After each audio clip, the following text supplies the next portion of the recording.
Hello friends, welcome to our YouTube channel doctor news.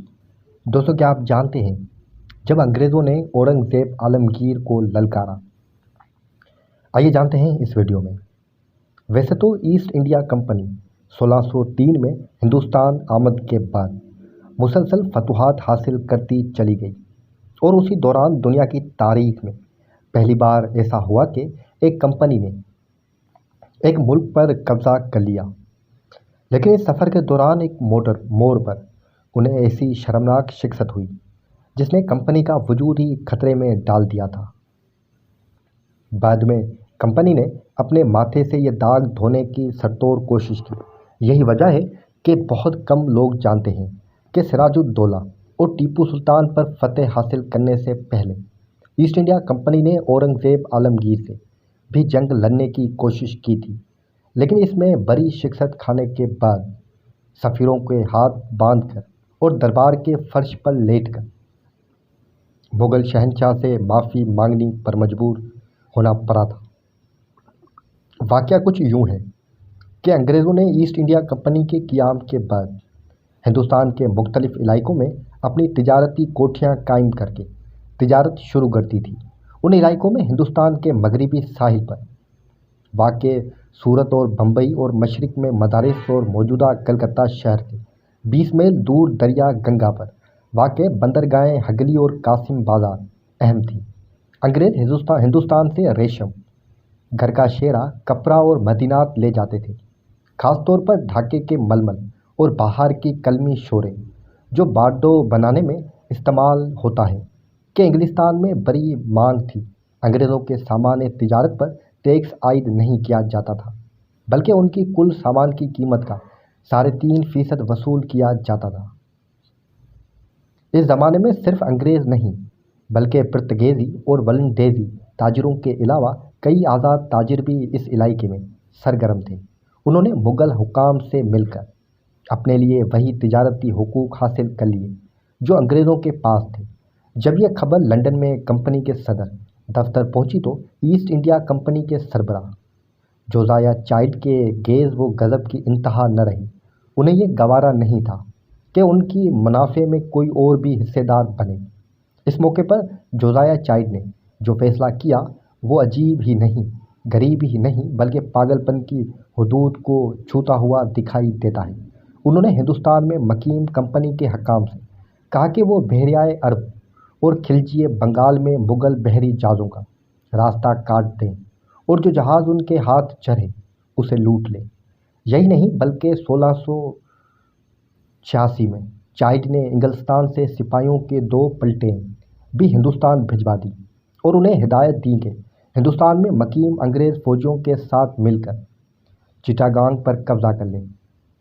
उनके नाम की मुनासिबत से इस जंग को जंगे चाइल्ड भी कहा जाता है। अब उसी चाइल्ड का बचकानापन कहें या फिर उसकी देर दिलेरी कि वो मुबलिगा 308 सिपाहियों की मदद से दुनिया की सबसे ताकतवर और मालदार सल्तनत के खिलाफ जंग छेड़ने की हिम्मत कर रहा है।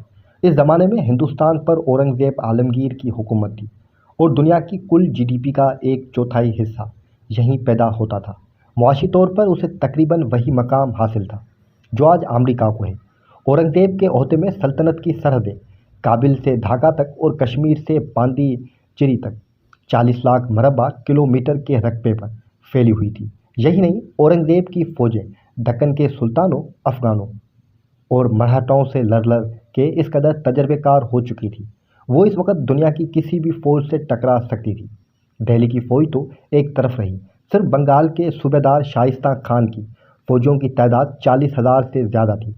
एक अंदाजे के मुताबिक मुग़ल फ़ौज की कुल तादाद 9 लाख से भी ज़्यादा थी और उसमें हिंदुस्तानी, अरब, अफ़गान, ईरानी, हत्ता कि यूरोप तक शामिल थे।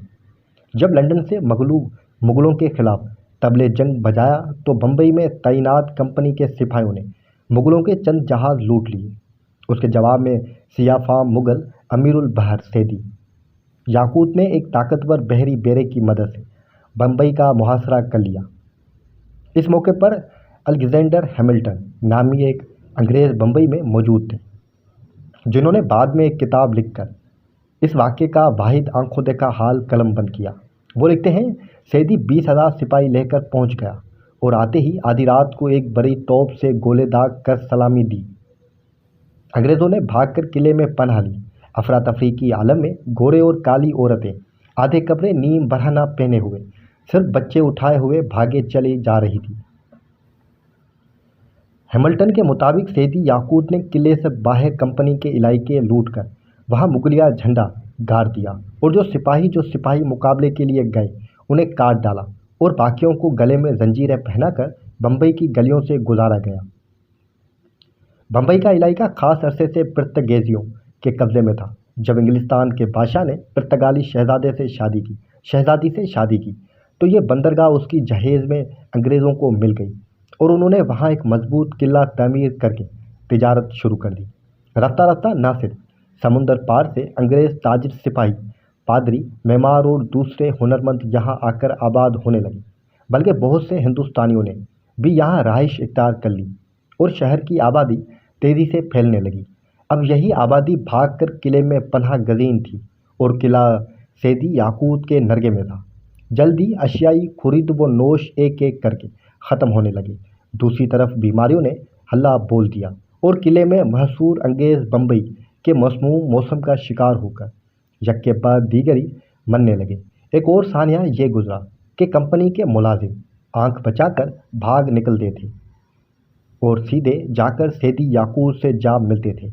यही नहीं बल्कि हैमिल्टन की गवाही के मुताबिक उनमें से कई मजहब तब्दील करके मुसलमान भी हो गए। सैदी अगर चाहते तो हमला करके किले पर कब्जा कर सकते थे, लेकिन उन्हें उम्मीद थी कि जल्द ही किला पक्के हुए आम की तरह खुद ही उनकी झोली में आ गिरेगा। इसलिए उन्होंने दूर से गोला बारी ही पर इत्तफाक किया।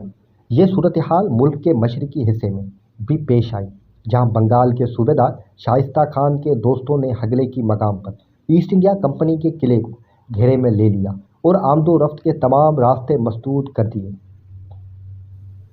इन सफ़ीरों के नाम जॉर्ज बेल्टन और इब्राहिम नवाज थे। ये कई माह की बेसूद कोशिशों के बाद बिलाकर सितंबर 1690 को आखिरी ताकतवर मुग़ल बादशाह औरंगज़ेब आलमगीर की दरबार तक रसाई हासिल करने कामयाब हो गए। दोनों इस हाल में पेश हुए कि दोनों के हाथ मुजरिमों की तरह से बांधे हैं, सर सीने पर झुके हैं और हुलिया ऐसा है कि किसी मुल्क के सिफारती नुमाइंदों के बजाय भिखारी लग रहे हैं। दोनों सफ़ीर मुग़ल शहनशाह की तख्त के करीब पहुँचे तो अमाल ने उन्हें फर्श पर लेटने का हुक्म दिया। सख्त गिर सफ़ेद रेश पाशा ने उन्हें सख्त डांट पिलाई और फिर पूछा कि वो क्या चाहते हैं। दोनों ने पहले तो गिड़गिड़ाकर ईस्ट इंडिया कंपनी के जराइम का एतराफ़ किया और माफ़ी की दरख्वास्त की। फिर कहा कि उनका जब्त शुदा तिजारती लाइसेंस फिर से बहाल कर दिया जाए और सीधी याकूत को बम्बई के किले का मुहासरा ख़त्म करने का हुक्म दिया जाए। आने वाले बरसों में ईस्ट इंडिया कंपनी ने हर मुमकिन कोशिश की कि इस खजालत आमेज़ जंग के वाक़यात को इंग्लिस्तान की आवाम तक ना पहुँचने दिया जाए। चुनाचा कंपनी के पादरी जॉन ऑगिटन ने 6 साल बाद जब इस जंग के अहवाल लिखा तो उसे तमाम तर मुलबा मुग़लों के वादा खिलाफ़ी पर डाल दिया।